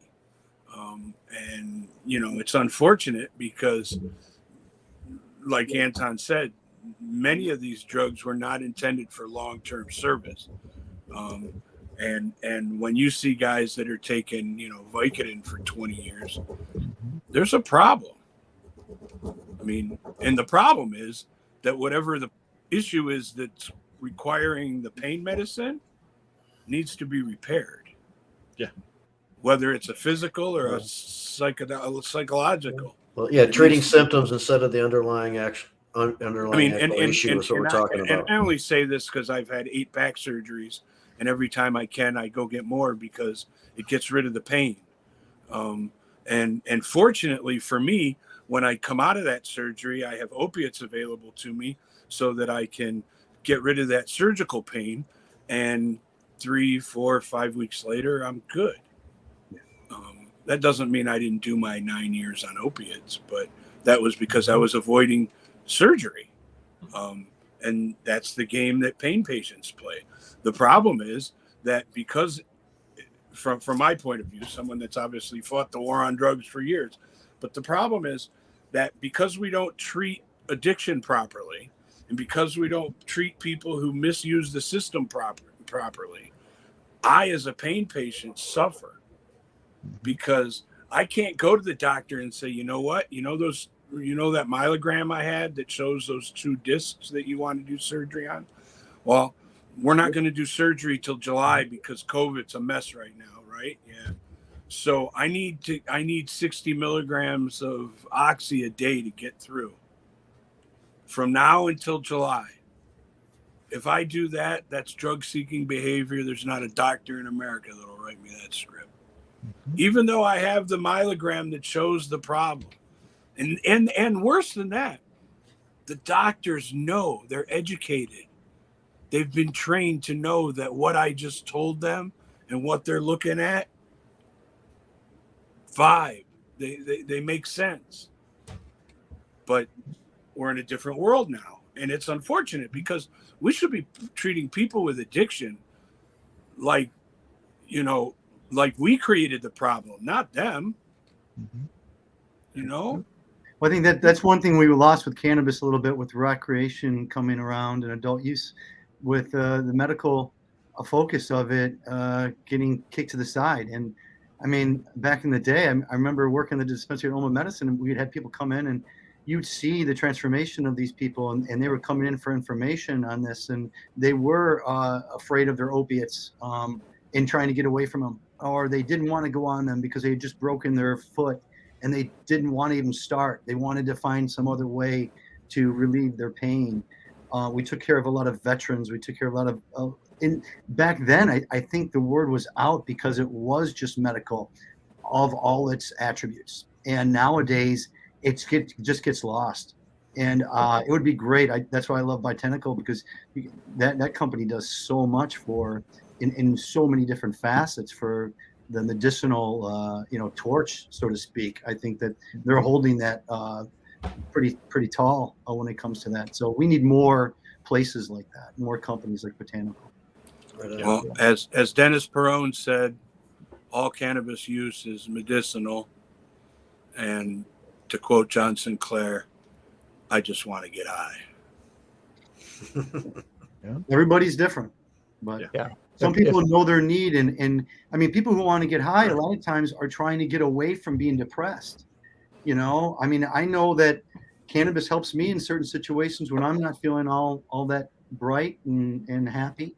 So, there's always a medicinal reason, I think, why we consume plant medicines. I think you're right. As a veteran, I'll tell you this is like a real life example is, for me, if I didn't have cannabis, so I'm a chronic pain patient. I suffer from fibromyalgia and a couple of other things. And I've been fighting with the VA for 2 months now for an appointment to see a pain doctor. I get, injections and whatnot in my neck. And if I didn't have the cannabis, I think that opiates would be the only way to get any relief. And that's an example of the system actively blocking me from trying to get services and help for my ailments. And, I think cannabis fills in a void that the system just can't provide. Now we've empowered people in this state to have access to medical or recreational. I mean, everybody's using it medicinally, in my opinion, for some, like you said, for some ailment or another. I was interviewed by a woman today from an Oakland County publication, and she said, "What use is the medical program anymore?" And I said, "Well, the adult use program doesn't allow for pediatric use. So every child that needs cannabis, we need the medical system to protect them. They still have to have access. They still have to have the ability to interact and to obtain their medicines through the methods that they choose. You can't just ditch one thing because the other one came along. People don't fully understand the situation, so they like to make assumptions. It allows one person to grow several plants for different patients because they're good at it and they have the resources. And that's the plant count is at the core of what the big money interests are trying to take away. They've tried to change a lot of things around this, but taking away the plant count has remained their core mission. Once again, go ahead. Well, I was just going to say that, as Rick pointed out earlier, these are people who have nothing to do with cannabis, who don't understand cannabis, who have the ability to make the rules and the laws and aren't coming to those who know. I mean, I know what I know, and I'm good at what I do, and outside of that, I ask for help. There's nothing wrong with that, and if you know your strengths, you should be able to find people to fill in your weaknesses. That makes for a good team. The legislators and councilmen and the people that have been writing and making some of these rules and laws just show how ill-informed and naive they are, because some of this stuff makes absolutely no common sense at all. Meaning, you don't have to know jack shit all about marijuana, but you know that to require 5 acres of land before you allow someone to have a grow inside their house, making them have 5 acres. For someone to have So, a Pam, grow inside. for reference, that's a local ordinance in which a requirement to be a grower, even inside of your own house, is to own at least 5 acres of Dexter land. Township, Dexter. Dexter Township. I mean, and the reality is that someone they know what they're doing, and I don't know how you stand up to them other than exposing them. To me, it's like a game. When I hear that these people say, and I'm always looking for fault, because they got a right to their opinion in their community. If they don't want weed to be a nuisance, then they have a right to address that. But to come out with these ordinances and try to sneak them through and find that they're 60 pages of restrictive nonsense. They're very challengeable. I mean, they're just and that's asking. the other They try to thing. enforce it. They're asking for that to be challenged. I mean, in each Right, case. and we become a legitimate news story the minute a case gets filed. Okay, that's a legitimate news story nationwide. That individual A files case against local community for constitutional violations. And really, here in Michigan, there are a lot of different versions of local ordinances which have different weirdnesses and peculiarities about how they're going to restrict caregivers. But I'd like to, if you guys don't mind, I want to continue to talk about Pamela's program and the importance it has in Michigan, because she's still here with us. And man, I just feel like we should keep the conversation directed at that level, if you don't mind. She ducked out and then just wanted to stick around and listen to the conversation. Oh, no, but it's the fact is we have really just a fantastic opportunity here. Yeah, you're welcome to be part of this discussion, Pam. You're here. You're still here. We talked about the bulk of the organization and everything, but I'm sure you have some thoughts on whatever we might be. And I've just been agreeing with most everything I've heard, so I'm just listening. But yeah, I did not realize that about Dexter Township, but I'm making notes because that's a little bit out there. That's a little bit exclusive. It's been tried in other townships. I think that there might be like a 5 acre minimum to qualify for an agricultural lot or something, or zoning. Yeah. And so the idea would be you have to have minimal agricultural zoning in order to be able to grow there. But they're not specifying whether or not that's in your house, so you would even be restricted from doing it in a way that's nothing to do with how much land you have. It's making it more ridiculous.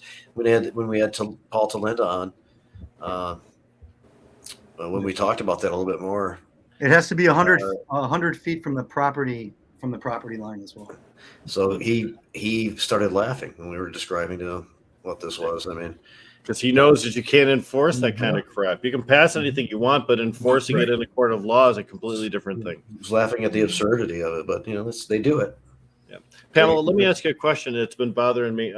We talk about the opioid addiction. We also talk about heroin and its horrors. Is it true that the opioid addiction situation contributes to the heroin crisis, the connection between those two? Yeah, it did, because what happened, I mean, you can It's a true gateway drug, isn't it?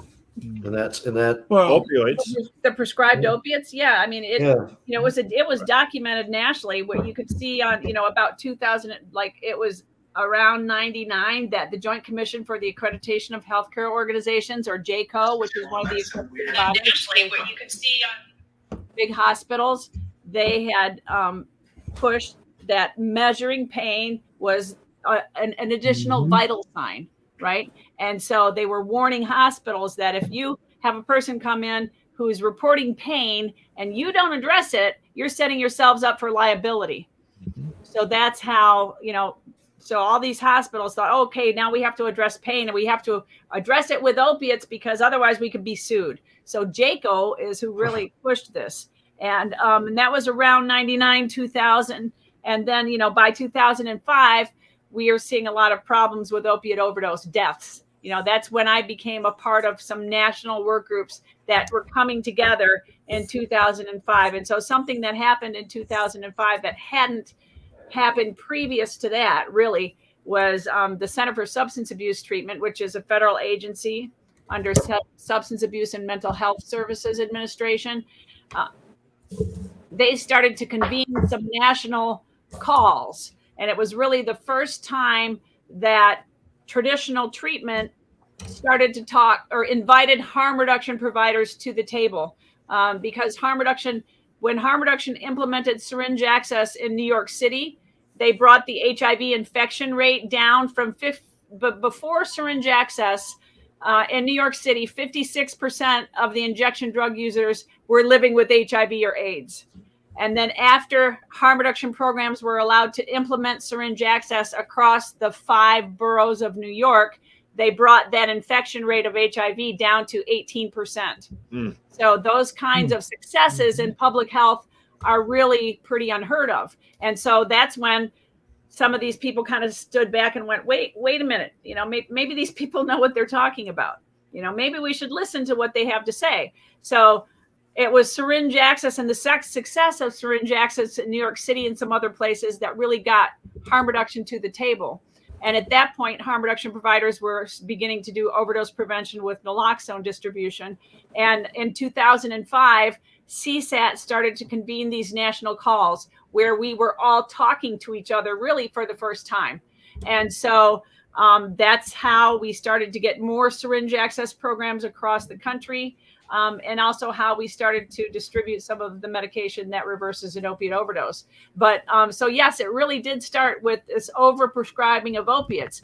And then what happened I think it was about 2011 is, they came up with this bright idea. And every time they come up with some synthetic or manufactured way of making a change, it most often than not backfires. And so they wanted to make an abuse deterrent formulation of OxyContin. And so they came up with Opana, which was supposed to be, you weren't supposed to be able to inject Opana, but anybody who's resourceful ended up figuring out how to inject that too. But when the manufacturers changed the formulation of OxyContin to make it abuse deterrent, the street heroin use shot up, skyrocketed. Because the cat's already in the bag. Like when Anton talked about opioid dependency, and I'm sorry, it's Adam, I believe, and he talked also about opiate dependency. Is that once the cat's out of the bag, like once we've got this giant population in the country who's opiate dependent, there's no going back on that, or there's a lot of work to have to do effectively to go back on that. But you don't just go to somebody and say, okay, sorry, like you talked about. Oh, we're taking away your opioids, we're not giving you those fentanyl patches or that OxyContin anymore. Sorry, and that happens a lot. I mean, I remember I was working with the last paid gig I had before Harm Reduction Michigan full-time was at a community mental health authority provider. And there was a nurse that worked in this health clinic with me. And she had a lot of back problems and knee problems. And she showed me the letter that she got sent from her insurance company that said, oh, okay, at the end of this month, you're not going to be able to get that many opioids anymore. We're going to titrate you down. And it's like, too bad, like deal with it. And there are a lot of people who then, it's not that easy. It's a really tremendously difficult thing to do. And so people started to turn to street alternatives. And so that's really, in fact, more often than not, the way we've handled addiction has actually created a bigger problem. We now have a fentanyl epidemic because of how we handled the heroin epidemic and the opioid epidemic. If we hadn't chased every doctor around and made it impossible for doctors to prescribe opiates to people who really do need them, and it's quite difficult now for people who need them legitimately to get them anymore.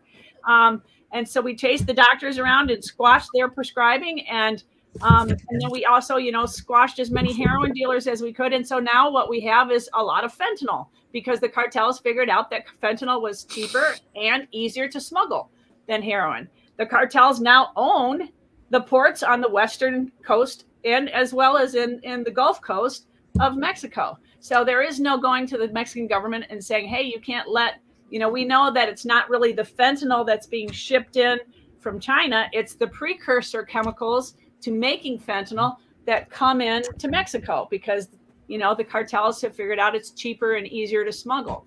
So, and we're not going to stop the precursor chemicals from coming from China to Mexico, because the cartels own the ports on the Pacific Ocean. So it's just kind of like, cat out of the bag, and has gone from bad to worse. We really have to work. It's a simple case also of supply and demand. We need to reduce demand. And that can be through programs like the Weed Way program, from, helping people have alternatives that, are grown here in the United States, and that are not synthetic in nature, and can really help people. And, so it's just been, it was just kind of one thing after another, but that's really how we ended up. And from my perspective, the fentanyl problem and the methamphetamine problem are really outcomes of managing our opioid problem in a very bad way. Canada, which has a minute number of overdose deaths compared to us, has started a big campaign on safe supply.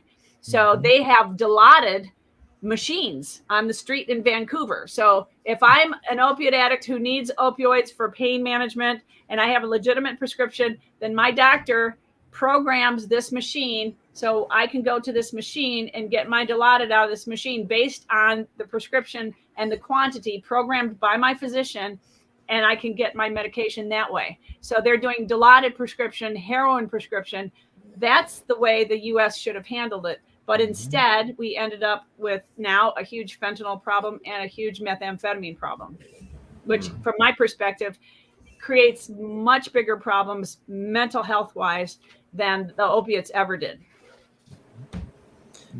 Wow. It sounds like us. Yeah, it does, doesn't it, Jamie? Yeah. And, Pam. same thing with individuals. We have oftentimes put people into situations. So people are out here medicating trauma. I mean, that's one of the things they medicate. And then we put them in situations that actually traumatize them further. Bad treatment programs where, people have reports of sexual abuse or sexual impropriety, or jail or corrections situations where, they're in violent situations oftentimes. So, or, taking parents away from kids. So we're traumatizing kids, and so instead of handling these things in a way that decreases people's trauma, we have most often handled them in ways that increase people's trauma.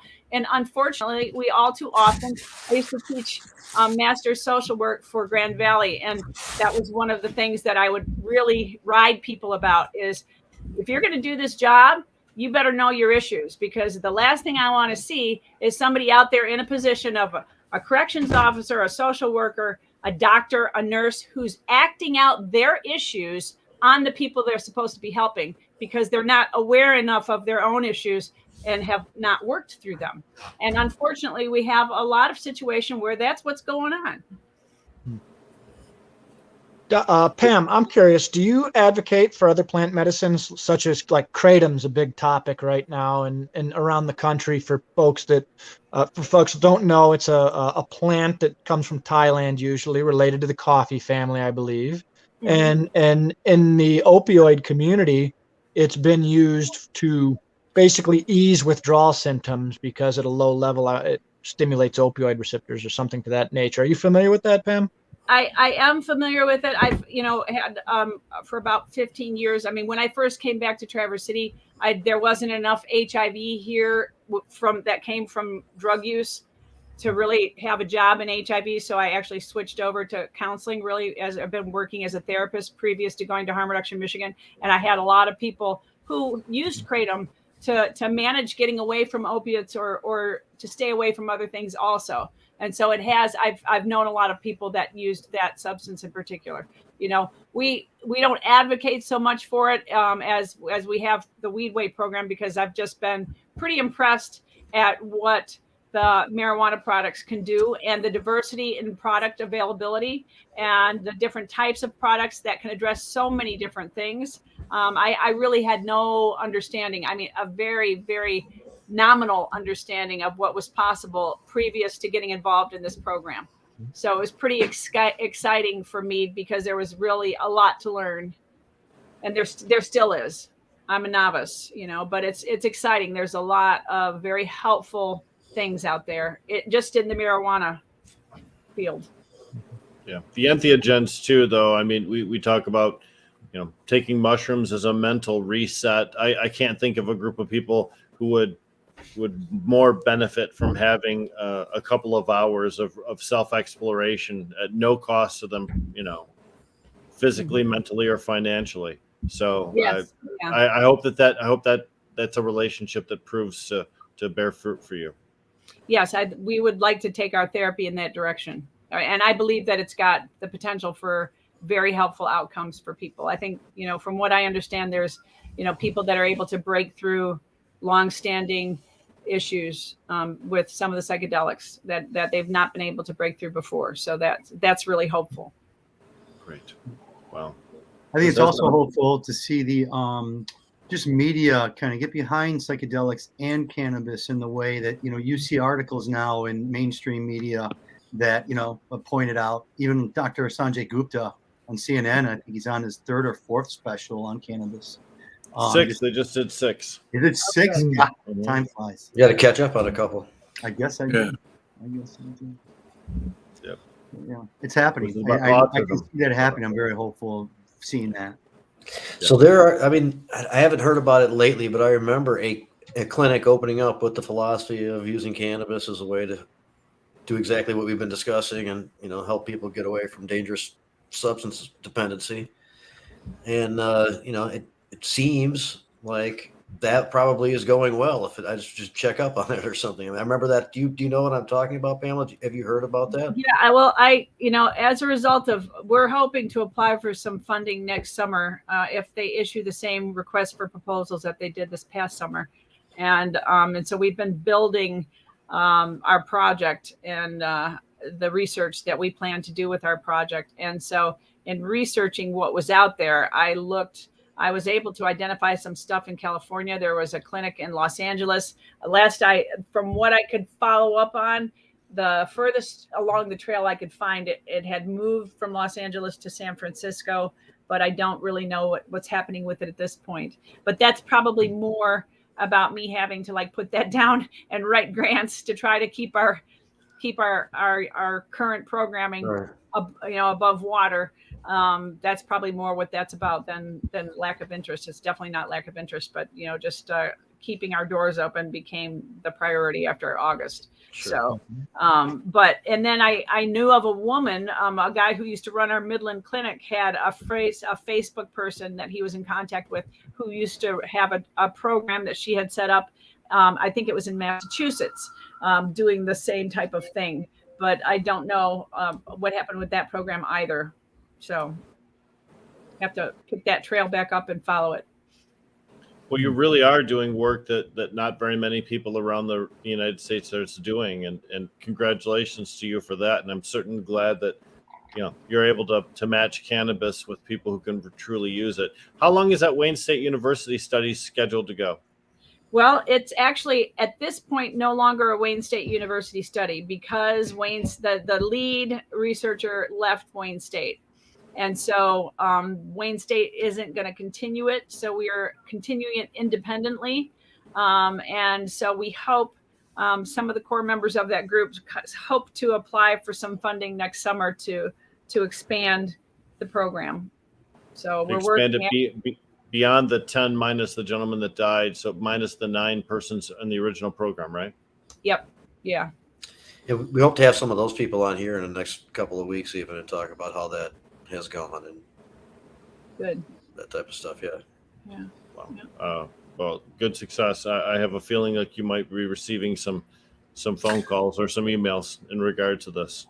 Good to hear. Yeah. We appreciate the time to, the exposure today and just getting to be a part of the conversation. It's been really interesting. It seems like it's a pretty quick thing for people to support and really, understand as a positive thing when learning about it. I know that everybody at not just that store in Kalkaska, as far as the Botanical Company employees, and of course they are, helping with the contributions and that kind of stuff. But everybody connected to the company is always great to hear, or is proud to like kind of be a part of, be connected to helping out with something like that, Mm-hmm. and many other things. And it's a common testimonial in the cannabis world, and it's something that I think we know kind of without there being these types of studies established and proving it. Many of us know very well that it does work. And just be great to be able to do it more, and maybe something like this can be a launching pad to a lot of that. So yeah, I remember when I went out there for the grand opening, when you were up, Jamie and Rick. I met you at dinner that night. One of the guys that was working there that day. I just walked in and somebody said, "Oh, this is the woman from the program who's going to be," and he was like, "I'm so happy you're doing this," and then people will tell you their stories. His sister had died of an overdose. And so people oftentimes will have a personal connection to this bigger picture. And, when that many people are dying on a daily basis in the U.S. From this issue, it's no surprise that lots of people have a personal connection to it. I think even if you haven't experienced loss in your own personal life, just listening to the logic behind what you're saying, that sells me on it. The cannabis involvement, that's big, but just to take up from your life and spend all that time trying to help other people beat their own personal demons. That's God's work. That's great. Thank you.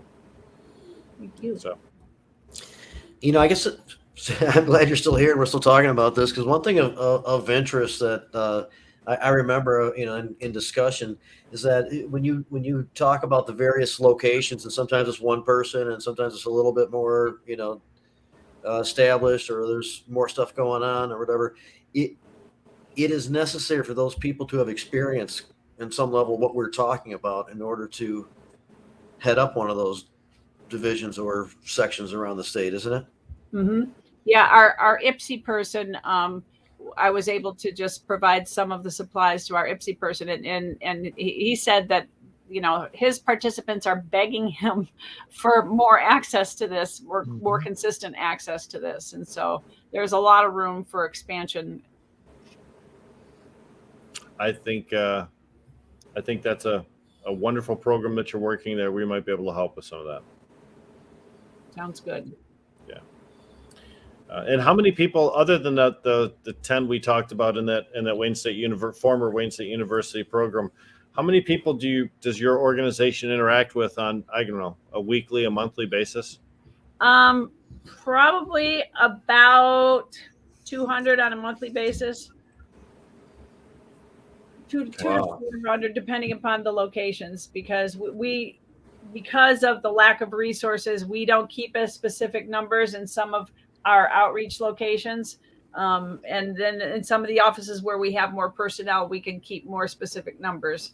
But like, for example, we have to, what we ship to IPSI in Detroit, we ship as a whole quantity to that person. How many people that person is distributing to, naloxone kits, syringe access, and safe injection supplies, and then the weed weight products too.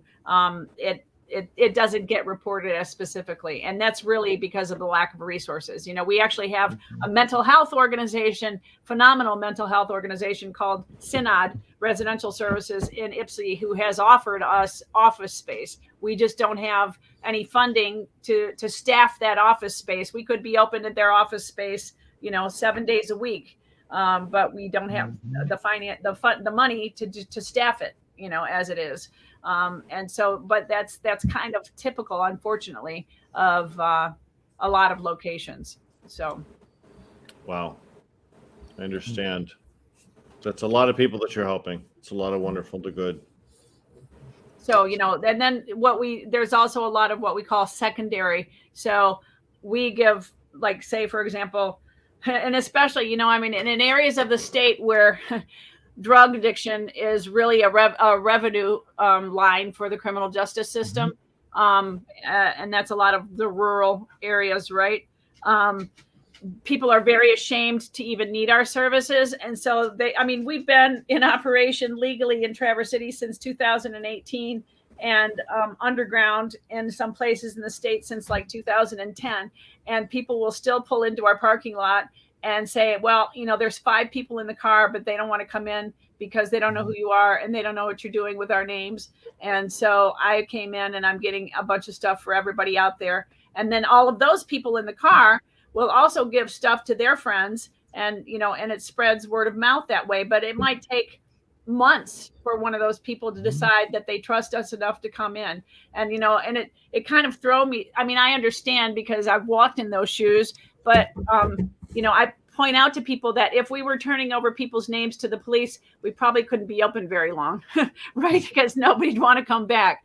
And so, I mean, we have a good relationship with police. You know, they respect us and we respect them. And they know that in the places where, you know, honestly, oftentimes we've got a great relationship with the police because they know what's going on. They're the ones that go to the house when somebody's dead, you know, and they oftentimes know the people or know their families, and they don't like what's going on either. And so they're supportive of what we do. And so they're not looking to lurk around the corner and figure out who's coming to get syringes. Nope, that's not happening. We've not had that issue in any of our locations in Michigan since we started this program. Not one. Wow. And here's an exciting thing that also came out of Wayne State. We also have, at this point, a naloxone vending machine. We only have one. It's in our Baldwin location. And really the reason we located it at our Baldwin location is because, and it's really the only reason, we own the property there, or somebody who works with us owns the property. And so we knew if we put it on private property, then nobody could come to us and say, you can't have that there, which we were concerned about because law enforcement is not particularly progressive in Lake County. And so, but it's been pretty exciting because we, you know, have had this naloxone vending machine where anybody who might need a naloxone kit.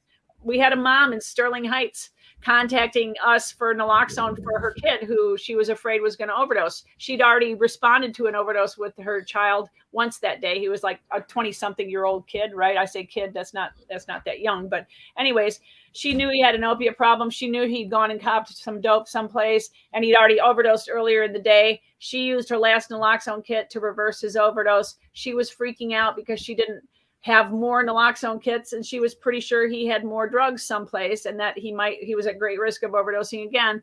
And so she's on the phone with us, and she was the closest person I had at that point to her in Sterling Heights was I had a person in Downriver and Ecorse, but that's still like 45 minutes away from Sterling Heights. And I had our Ipsy guy. And I knew the Ipsy guy would drive to Sterling Heights that night if I told him what was going on. But he just had his doctor say, you should not work for another month. So I wasn't going to even tell him. And, but anyways, you know, so I was pretty excited to be able to say, hey, here's the list of vending machines that Wayne State has put out there. And you can go to one of these locations and get a free naloxone kit from one of these vending machines. Because, you know, you can get them at the pharmacy without a prescription, but you might have a copay. And because the fentanyl can be pretty strong, it may take more than one dose to reverse a person's overdose. And so you might need more than one kit. And so those naloxone vending machines have actually been a pretty cool development. And we would like to be able to afford more of those because, you know, you don't have to have staff there to run that particular intervention. So they're pretty cheap. How much are they? About $3,500, and then we get we have access to free naloxone, so we could stock the machine if we can just get the $3,500 to buy different vending machines to put in different communities. But today I got a great new idea, and it might be even cheaper than the vending machine. So stay tuned. Wow, that's a Cliffhanger. I love it. Yes, back on. Drones. Fantastic. What a great conversation we've had. We're drawing the show to a close, and typically we let everyone have their final thoughts. Pamela, why don't you go ahead and share with us your final thoughts on today's show and what's going on. Well, my final thoughts are I'm really grateful to have had this opportunity to come to and share on the show today, and to get to exchange ideas and conversation with you guys, because it's not every day that I get to work with people who are at the progressive understanding edge of some of these issues. And so I'm grateful for that. I really enjoyed the conversation. Thank you, everybody. Thank you. And thank you to the listeners also. Yeah. Yeah. Jim, you want to go next? Yeah, sure. Well, thanks, Pam. It's wonderful hearing from you, and I'm really happy to be part of this conversation as well. Evolution for 2022, and I also, thank Jamie and Rick and wish them well on year 6 here. It's probably number 315 as far as episode count goes. Maybe I don't know. Yeah, we never really did that, but Yeah, I did the math. 52 times 6, and I added a couple. and Pam, just so you know, I don't think it was brought up, but Jim was one of the co-creators of the Entheo Fest.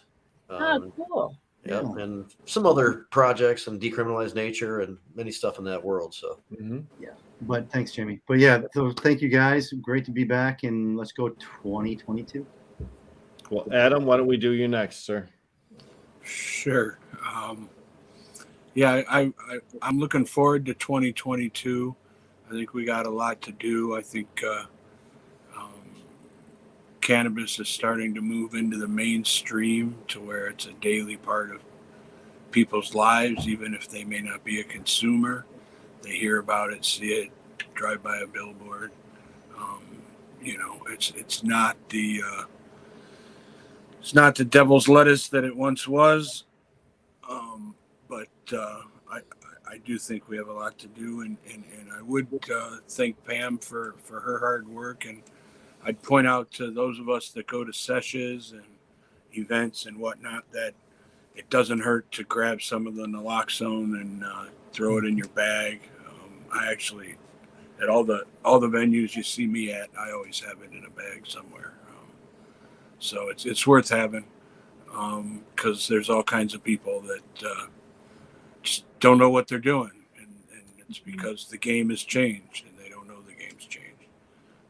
It's not that they're not aware of what they're doing; they know exactly what they're doing, but it's tough. So it's worth helping each other out and looking after each other, and that's all I got. I'm looking forward to the 2022. right on. Yeah. Anton, what about you? Well, Pam, I want to thank you for everything that you're doing. I think that we need outspoken. Outspoken is good. It's a time to be as vocal as we possibly can. So thanks. As far as 2022 goes, I'm excited. I think it's going to be a roller coaster. Honestly, I think we're going to be dealing with a lot of dark forces rearing their ugly heads into trying to affect, progression in this state as far as it goes with cannabis. But I think this will be a year of people becoming aware of their rights, people becoming aware of what this industry is actually becoming, what the culture in Michigan is becoming. And I think it's all positive as long as we as a community try and keep it that way. 2 minutes. I hope so. Jamie, what do you think? Yeah, well, I've been wanting to bring this discussion, to the show for a little while, and I'm glad that we were able to do it. And I think it was really well received. A lot of great information was exchanged. And Pam, I'm glad people are really recognizing the work that you're doing, that you've initiated, that you continue to be a part of. It's such an expansive list of really important things, and it is much appreciated. And our company's really happy to help. And I'm glad that we brought that up a little bit today. But this is one of these issues that when people hear about, it's understood. There's some connection, and there wants to be some help. I would like to think that just making it more known, and we can get a lot of that kind of support that's necessary for this. We're definitely going to continue to help out with that. And we will talk soon. And I'll be up that way before too long. I think to sum up some of the hurdles that we talked about today, a $3,500 for a naloxone machine, that's a pretty achievable hurdle actually for a lot of retailers. And I know that in order to qualify for the adult use program here in the state of Michigan, you have to have something called a social equity program, and that can take a lot of different directions, a lot of different ways it can look. And part of that could potentially be helping a program like the Weed Way, which is just wonderful to learn about. And some of the things that we've always talked about as community members, how cannabis gets you off opioids and cannabis can help you with alcohol addiction. To see the things that we talked about actually realized as a program that's actually making a difference in people's lives, it just, to me, gives credibility and support to all of the things that we talk about. Sometimes in the quiet corners of dark places where law enforcement can't see. Sometimes we speak about them loudly on the steps of the Capitol building. But let's speak them a little bit more forcefully now that we recognize that we do have the evidence and the support that we need in order to prove the beliefs we've always held. So great first show. Wonderful job. Thank you, Pamela. What a great guest. Yeah, thanks for sticking around for longer than Interesting. I couldn't leave. good. No, that's great. Thanks for Anton, your first show with us. Thanks. Yeah, we man. appreciate it too. Thank you. And, Thank you. That's it. Let's roll 2022, people. We Good can job. thank Jim and Adam. All right. I did. Actually. Okay, I thought that's I right. did. Thought I did. Mentally. Come back either way. Yeah. Mentally. I thought I heard it. We take it back then. I take mine back. Nope. All right, you Appreciate guys. it. Jazz Cabbage Cafe. Thank you very much. Okay, bye. Please. Bye.